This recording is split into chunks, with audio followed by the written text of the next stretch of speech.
RLP. C'est Maurice Méliès dans l'émission « Mêliez-vous de ce qui vous regarde, mais surtout écoutez-moi ».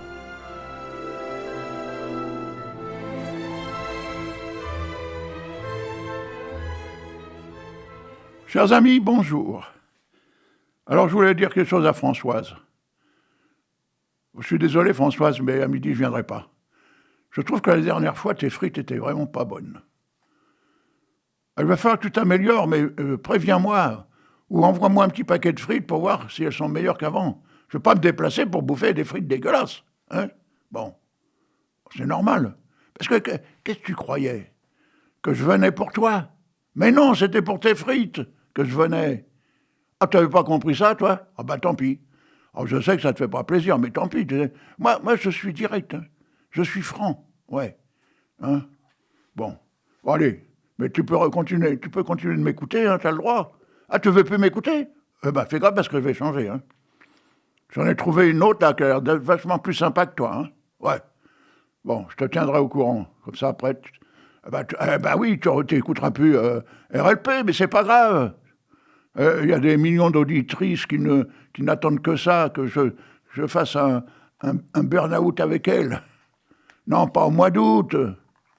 Non, au mois d'octobre. Bon, allez, ça va. Alors, je vais vous lire un poème, de moi, bien sûr, qui a été écrit en 2018, mais qui a été revisité en 2020. J'adore retravailler certains poèmes, des fois quelques jours après, des fois quelques mois, des fois quelques années, des fois quelques décennies, des fois quelques centenaires, quelques siècles après, vous voyez.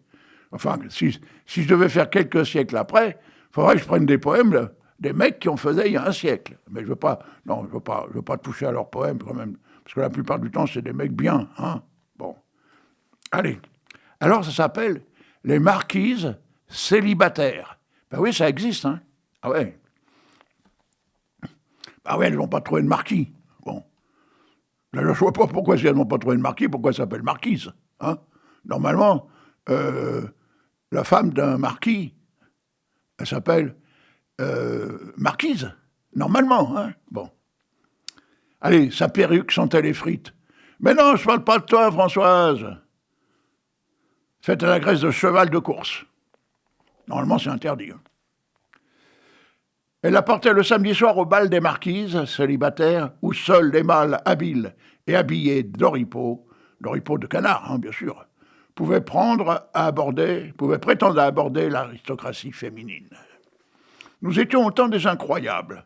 Pas croyable, c'était justement à cette époque que la société se dégradait en matière de mode et de mouvements de hanches fatiguées. Un mâle bien habillé et propre sur lui, mais aussi malhabile qu'un manchot du pôle Nord, chercha la plus incroyable parmi les femmes déguisées pour l'occasion. Ouais.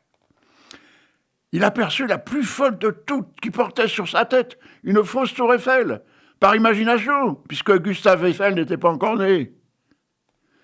Il trouva cela futuriste, sans savoir pourquoi, mais la dame de fer, du coup, ne fit pas attention à lui malgré ses tours de con qui faisaient autour de la Vierge folle. Le bal arriva à son apogée sur le coup de minuit, moins une petite virgule. Quand l'orchestre entama la danse des canards muets, c'est donc des mulards, version créole. Alors j'ai déjà entendu en Guadeloupe cette version-là. Hein. Oh, ça donne quelque chose de bien. Hein. Il faudrait que je vous trouve un morceau de cette danse. Hein. Un de ces jours, je vous la passerai. Chacun choisit sa chacune selon ses critères. Des critères personnels, mais néanmoins de beauté intérieure. Seuls deux mâles restèrent sur le pavé. Ils décidèrent de danser ensemble, aux grandes dames des autres accouplés, normalement pour cette époque. Les deux intrus, du coup, comprirent très vite qu'ils étaient en avance sur leur temps, et prirent par la main la dame à la tour Eiffel, bien sûr, et quitta tous les trois le bal, enfin démasqué, par la petite porte de service civique, celle qui permet de partir en douce sans se faire remarquer. Mais la dame ne passait pas dans la porte à cause de son chapeau incroyable. Il tomba sur le sol en faisant un bruit épouvantable qui attira tous les danseurs. Scandale! Il ne fallait plus être en avance sur son époque, mais rester bien sagement dans ses bottes sans broncher.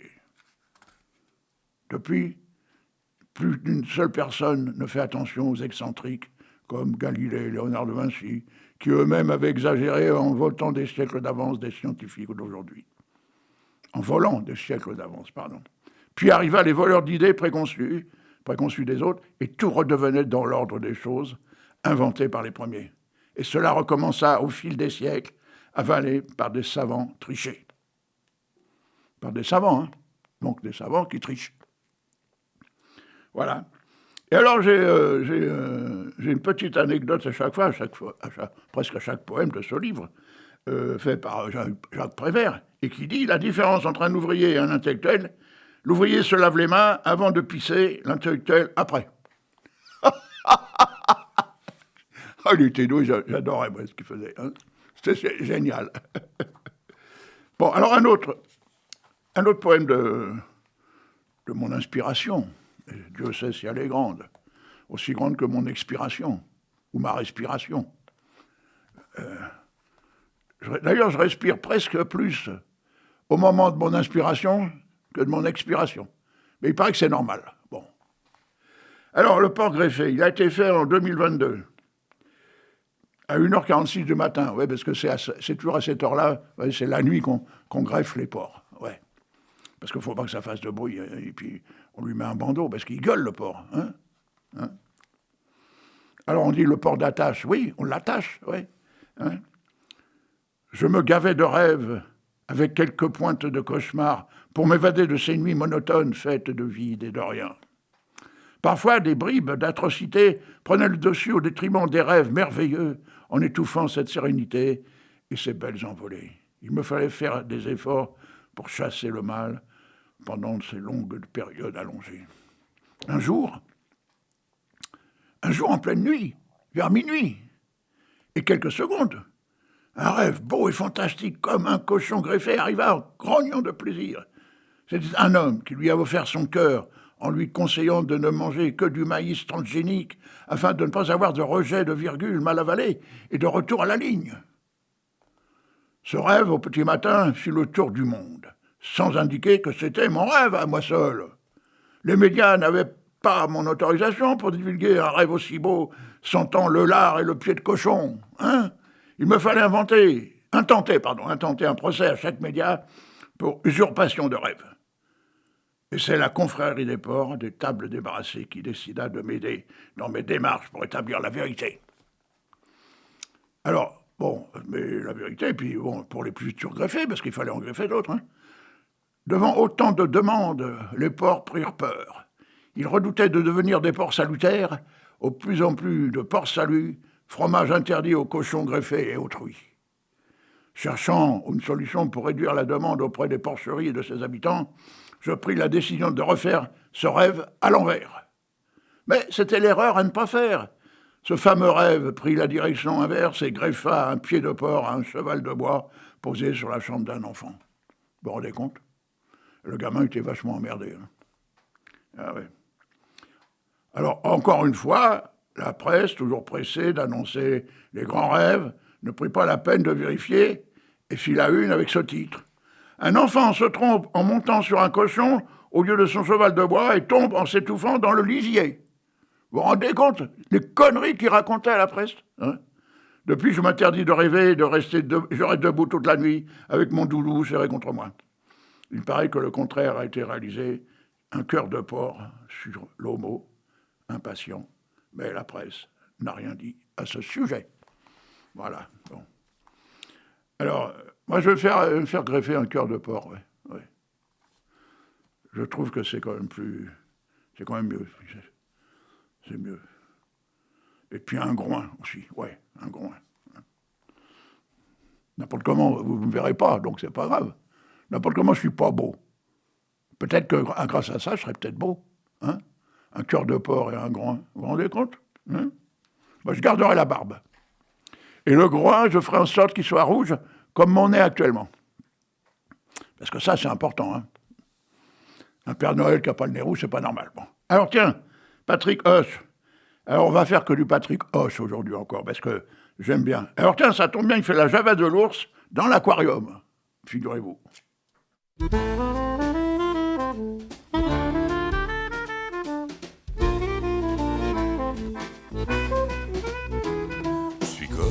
dans un aquarium. Si un jour toi t'as besoin d'un homme, donne-moi une bouteille et emmène-moi danser sur la piste glacée d'une fête foraine.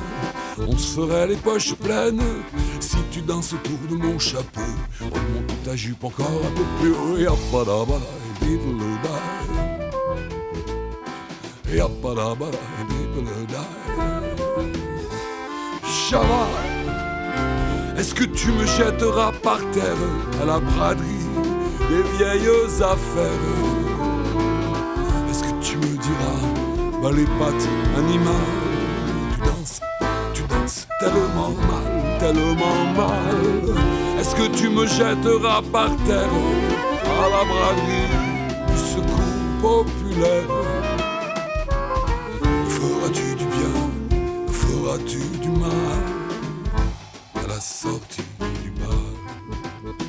Je suis comme un ours dans un aquarium, et si un jour toi t'as besoin d'un homme, donne-moi une bouteille et emmène-moi danser sur la piste glacée d'une fête populaire. Ok, j'ai frôlé ton derrière, je suis un ours un peu obsédé.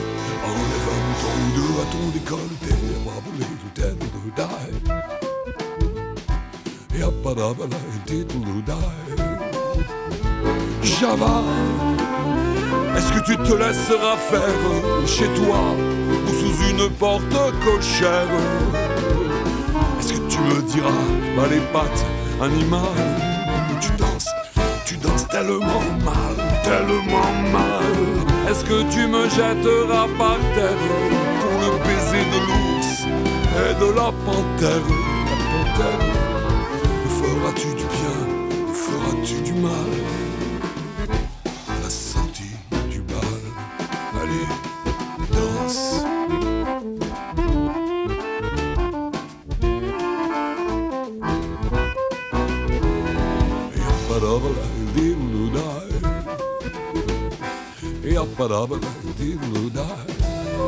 Oh Java, est-ce que tu me jetteras par terre à la braderie des vieilles affaires? Est-ce que tu me diras, rentre dans ton bocal? Tu danses tellement mal. Est-ce que tu me jetteras par terre pour le baiser de l'ours et de sa panthère? Feras-tu du bien, feras-tu du mal à la sortie du bal? C'est beau, hein? Oh, Pierre a une belle voix, hein? Alors, quand je fumais, j'avais cette voix-là, moi. Ouais, oh, comme ça. J'avais une copine, elle me téléphonait rien que pour entendre ma voix. Elle n'aimait que ma voix. Moi, non, elle ne m'aimait pas, mais elle aimait ma voix. Ouais. Alors, je ne savais pas comment je pouvais faire, parce que... bah ouais, rien de savoir qu'elle aimait ma voix, moi, ça me faisait des frissons. Bon, bah, je suis resté penaud, comme ça. Voilà, et puis, bah, je me suis arrangé pour l'emmerder, rien que pour l'emmerder, d'arrêter de fumer. Et j'ai arrêté de fumer. Et ma voix a changé. Et elle ne m'a plus jamais téléphoné. Voilà. J'étais bien tranquille comme ça, puisqu'elle ne voulait pas aller jusqu'au bout. Hein, bon. Parce que aimer, c'est aimer. Hein. On n'aime pas qu'une voix. Bon. Allez. Alors, j'ai fait un poème. Alors, c'est marrant parce que je l'ai lu mercredi après-midi aux petites vieilles de la maison de retraite. Et alors, vous allez voir, entre la moitié du poème, je vous dirai exactement ce qui s'est passé. Hein. Ça s'appelle le balayeur des espaces vides, figurez-vous. Un balai neuf regardait le vide autour de lui, avec de la tristesse aux yeux et une envie de remplir ce vide, avec des feuilles presque mortes qui agonisaient sur ce sol vide. Le balayeur, lui, ne regardait rien. Il voyait seulement le néant en pensant au vide ordure qui lui piquait ce qu'il ramassait. Mais le balai de Crins le rassura, en le tenant par la main, devenue rugueuse à cause du manche en châtaignier qui lui-même était rugueux. À eux deux, le néant paraissait moins important. Dans ce vide est plus rassurant d'être à deux, puisqu'ils avaient décidé de remplir ce vide avec du vide bien plus vide encore. Mais comment faire, car le vide n'aimait pas le vide? Le balai, ayant plus de neurones dans son manche que le balayeur, qui lui avait 2 manches, lui dit à l'oreille, pour ne pas que le vide entende, « Appelle les balayeurs du dimanche, et notre vide sera rempli. » Le balayeur, en utilisant son plus gros neurone, celui qui l'aidait à réfléchir, lui dit « Tiens, si on fait cela, il y aura encore plus de vide sur notre planète. » Le balai lui dit « Pas bête ton raisonnement. » Ils prirent une sage décision remplie de vide, juste avec de l'air de rien. Car le rien était un très grand complice du vide. L'histoire raconte que le rien et le vide ont rempli le néant et sont devenus éternels grâce au vide qui n'avait plus rien à faire. Voilà. Et puis alors, Jacques Prévert, qui est toujours là. Plus tard, il sera trop tard. Notre vie, c'est maintenant. C'était avant, c'était après, c'est tout le temps de notre vie, quoi. Hein, bon, mais il n'a pas tout à fait tort. Hein, bon, on connaît. Alors oui, au fait, oui, j'ai lu ça à ces dames. Et il y en a une qui est venue avec un balai, figurez-vous. Et je ne savais pas ce qu'elle nous a dit. Allez, vous videz les lieux parce qu'il faut que je balaye. Vous vous rendez compte? Je raconte un poème sur le vide, et elle nous dit de vider les lieux. Mais elle allait balayer du vide, obligatoirement. Vous vous rendez compte la coïncidence, hein? Oh, c'est incroyable. J'ai jamais vécu ça, moi. Jamais. Surtout avec des petites vieilles. Bon, allez, on passe à autre chose. Alors, la mer. Pas ma mère, hein? La vôtre aussi. La mer de tout le monde. La mer ou les océans, hein? Ou l'air salin, ou l'air iodé. Hein? Figurez-vous que Antonin Artaud, qui est né en 1896 et qui est mort en 1948 quand même, hein, il a fait un poème sur la mer, mais il n'a pas mis de titre. Donc on ne sait pas quelle mer.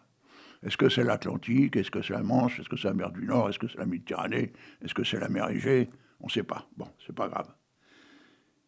Il se sera perdu, le navire archaïque, aux mers où baigneront mes rêves éperdus, et ces immenses mares se seront confondus dans les brouillards d'un ciel de Bible et de cantiques.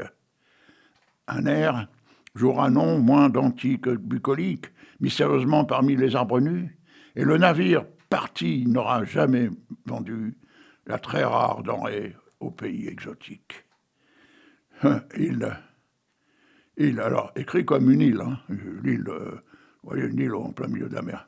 Il ne sait pas des feux, des havres de la terre, il ne connaît que Dieu et sans fin solitaire, il sépare les flots glorieux de l'infini. Le bout de son beau pré plonge dans le mystère, aux pointes de ses mâts tremblent toutes les nuits. L'argent mystique et pur de l'étoile polaire. Voilà. Bon, il avait un petit grain, hein. D'ailleurs, il est mort en asile de fous, hein. Bon. Alors, on pourrait comprendre que c'est normal, hein. Enfin, oui, c'est normal. Bon, on va dire comme ça. Ben, je vous en lirai d'autres parce que j'ai un livre que de lui, hein, que d'Antonin. Allez, tiens, figurez-vous que j'ai rencontré Charles Baudelaire. Il m'a dit de lire un poème bien précis qui s'appelle « L'horloge ». Ouais. Je lui ai dit, mais attention, à quelle heure? À quelle heure je dois lire l'horloge? Il m'a dit, ben, quand tu veux. Alors, ben, j'ai dit, bon, ben, je lirai à mon émission. Hein. L'horloge. Les Chinois voient l'or dans l'œil des chats. Un jour, un missionnaire, se promenant dans la banlieue de Nankin, s'aperçut qu'il avait oublié sa montre et demanda à un petit garçon quelle heure il était. Le gamin du céleste empire hésita d'abord. Puis, se ravisant, il répondit « Je vais vous le dire ». Peu d'instants après, il reparut, tenant dans ses bras un fort gros chat, en le regardant, comme on dit, dans le blanc des yeux. Il affirma sans hésiter « Il n'est pas encore tout à fait midi ». En plus, c'était vrai. Pour moi, si je me penche vers la belle Féline, la si bien nommée, qui est à la fois l'honneur de son siècle, l'orgueil de mon cœur et le parfum de mon esprit, que ce soit la nuit ou que ce soit le jour, dans la pleine lumière ou dans l'ombre opaque, au fond de ses yeux adorables, je vois toujours l'heure distinctement, toujours la même, une heure vaste, solennelle, grande comme l'espace, sans division de minutes et de secondes, une heure immobile, qui n'est pas marquée sur les horloges, et qui cependant légère comme un soupir, rapide comme un coup d'œil.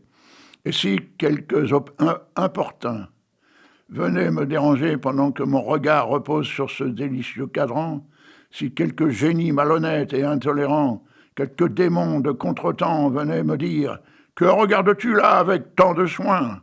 Que cherches-tu dans les yeux de cet être? Y vois-tu l'heure, mortel prodige et fainéant ?» Je répondrais sans hésiter « Oui, je vois l'heure. Il est l'éternité. » N'est-ce pas, madame, que voici un madrigal vraiment méritoire et aussi empathique que vous-même? En vérité, j'ai eu tant de plaisir à broder cette prétentieuse galanterie que je ne vous demanderai rien en échange. Voilà. Et alors, je viens de me remarquer que quand je lis du Baudelaire, j'imite sa voix. Ouais. Ah, vous l'avez jamais remarqué, vous? Et j'imite sa voix, je ne l'ai pas entendu, mais c'est en fonction du texte, où je prends une voix différente, parce que son texte m'inspire à prendre cette voix. Vous voyez? Ben, c'est ça la poésie. Et on s'incruste dans un poète, on vit sa vie, on est comme lui. Alors bon, non, d'abord François, je t'ai pas dit de parler, hein, bon. Comment ça, je suis pas du tout Baudelaire. Mais je le sais, je suis pas Baudelaire. Je suis Méliès, ouais. Et arrête de m'appeler Momo maintenant, hein, terminé. Tu m'appelles Monsieur Maurice, tu compris? Et mêle-toi de ce qui te regarde. Hein? Regarde, les auditeurs, ils se sont mêlés de ce qu'ils regardaient. Hein? Bon, alors, toi aussi. Bon. Je te dis, je vais te barrer, hein, je vais te virer, moi. Tant pis, tes frites dégueulasses, je m'en fous. Hein. Non, mais faut pas déconner, quand même. Ça suffit, hein. Bon. Et en plus, tu emmerdes tous mes auditrices et auditeurs, là. Hein? Même s'ils t'entendent pas. Mais à cause de mes réflexions que j'ai sur toi, ils comprennent quand même beaucoup de choses, hein. Et ils vont finir par te haïr, hein. Fais gaffe. Allez, bon. Gribouille, tiens. Gribouille. Oh. Je me souviens plus de son nom réel, parce que Gribouille, c'est un surnom, hein. Alors, attendez. Merde, ils ne disent pas. Il l'appelle Gribouille. Oh, merde. Bon, tant pis, je chercherai une autre fois. En attendant, je vais vous lire. Pauvre Camille. Tu n'y crois pas? Toutes les filles, pas celle-là. Pourtant, la ville avait bien ri en te voyant le cœur au clou. Et les copains te l'avaient dit. Elle a tant d'amants à son cou. Toi, tu lui apportais des fleurs et des prières et puis ton cœur. Mais c'était la chance de ta vie. Elle qui couchait dans tous les lits. Quand l'ami Jean et l'ami Pierre et quelques autres du canton, le long chantaient autour d'un verre, tu n'as pas compris la chanson et tu as quitté notre table. Alors que nos vers vieillissaient, on n'était rien que lamentables. Et pour se défendre, on chantait. Refrain, quelques décembres sont venus, chacun de nous s'est marié, ça fait longtemps qu'on ne t'a vu. On t'attend, tu devrais rentrer. On fera la fête chez Simon, et sans parler de nos amours, le vin brûlera les chansons qui se tairont au petit jour. Mon vieux Camille, tu verras qu'une autre fille te reviendra. Alors Camille, tu chanteras pour une fille que t'aimeras. C'est pas beau ça, hein? J'aurais bien voulu être Camille. C'est pas encore l'heure de se quitter, hein, je préviens. Alors, un poème qui a été écrit en 2008. À 17h05, je suis un peu gonflé d'écrire à cette heure-ci. À cette heure-ci, on n'écrit plus. Hein. Les dessous de la semaine. Pas de la semelle, hein. Pas de la semelle de la chaussure. De la semaine. Donc c'est quoi? 7 jours. Hein? Alors il y en a qui disent la semelle des 4 jeudis. La semaine des 4 jeudis. Ouais, j'ai essayé, ça ne marche pas. Alors le vendredi, je voyais des culottes des commerçantes qui séchaient aux fenêtres de la rue Mouffetard. Et le samedi, celle des ouvrières de la fabrique de jouets, avec moins de dentelle et parfois quelques beaux trous bien placés. Le dimanche, après-midi, le curé de la paroisse accrochait sa chasuble mauve encore humide par la piété comme un trophée après la grand-messe de 11h. loin du regard des souris de bénitier qui cherchaient l'entrée. Le lundi, les caleçons des hommes, restés bleus par pudeur d'en dire trop, s'alignaient comme des vainqueurs sur le fil à queue-leu près du bar Bélé. Le mardi, les blanches couches périodiques, plus discrètes, laissaient des regrets au mâle impatient qui attendait la prochaine fenaison. Le mercredi, le vent et la pluie se disputaient le droit de décider de la rapidité à enfiler un rechange. Parfois, le soleil arrivait bien trop vite pour échauffer les tissus rugueux des toiles bleues. Le jeudi, les cordes libres se balançaient au gré du vent en attendant la lessive des cafetiers et des restaurants de la place de la Contrescarpe. Les tabliers et les serviettes prenaient d'assaut les cordes des arrière-cours en alternant la danse, le damassé blanc et la toile noire comme un damier étalé par le temps. Voilà. Hein? Ben oui, c'est la vie, ça. Il faut bien se laver, il faut bien laver son linge. Hein? Ben, il y en a même qui le lavent en famille. Ah ouais. D'où l'expression laver son linge en famille. C'est-à-dire on s'engueule entre nous sans que les voisins le sachent. Hein? Alors on ne parle pas trop fort pour pas que les voisins l'entendent, parce que quand vous êtes dans les HLM, rien que de pisser dans le... Allez, pisser dans le lavabo, tout le monde l'entend. Hein? Ah ouais. Et ils le disent, merde, il n'a pas été pissé dans les chiottes, il a pissé dans le lavabo. Parce qu'il ne tire pas la chasse d'eau. Et non, il fait couler le robinet seulement pour nettoyer la pisse qui est dans le lavabo. Hein? Bah oui. Mais c'est la vie, ça, on n'y peut rien. Hein?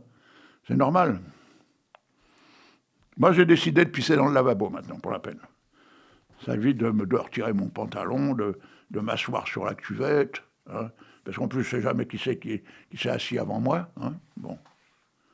Il ne me reste pas grand-chose à vous dire, hein, les gars. Hein, les gars et les filles. Là, hein. Bon, alors, Françoise, tu vas être obligée de faire tes adieux. Hein.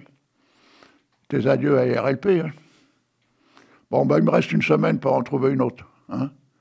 Bon, mais je vais bien la choisir ce coup-ci. Hein. Je ne vais pas prendre une nana qui ne sait pas faire les frites, hein, quand même, déjà. Tu sais que j'adore les frites, moi. Hein. Je suis du Nord. Hein. Ben oui. Hein. Bon. Tu sais comment on fait des bonnes frites? Hein? Non, tu sais pas? Eh bien, je savais que tu savais pas. C'est pour ça que tu fais pas des bonnes frites. Ben oui. Ouais. Bon, allez, je vais me tirer quand même. Hein. Et je me tire ailleurs. Ouais. Enfin, non, j'étais dans la cavalerie. J'étais pas dans les tirailleurs, moi, c'est vrai. J'étais maréchal des logis, vous vous rendez compte?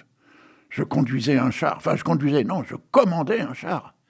Il y avait un pilote, un copilote, un tireur, un radiochargeur, et moi en haut, dans la tourelle. Ben, c'est celui qui se faisait dégommer en premier, hein.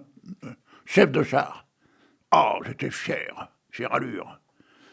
Et alors, je ne sais pas ce qui s'est passé, mon pilote, il a embourbé 2 fois le char. Et vous savez qui c'est qui a été sortir le char? On n'avait pas des engins pour sortir les chars en France. On a fait appel aux Allemands, parce que c'était en Allemagne que j'étais. Et les Allemands, ils sont arrivés avec leurs gros bulldozers, ils ont pris les chars, ils les ont remis sur terre. Et on est reparti, vaillants. Mais moi, j'étais penaud, hein, parce que, bon, c'était un peu de ma faute. J'avais demandé au pilote de quitter la piste parce que j'étais pressé. Et alors, il roulait sur l'herbe. Mais sur l'herbe, les patins, ils ont glissé, et on n'a pas vu le trou arriver. Et les patins, en freinant, ils se sont bloqués, et ils ont glissé, et plaf, dans le trou. Oh! Bon, ben, je vais vous laisser, parce que, bon, c'était une belle histoire, quand même, hein. Oh, la preuve, c'est que je m'en rappelle. Allez, je vous aime, à bientôt. Et Françoise, tire-toi!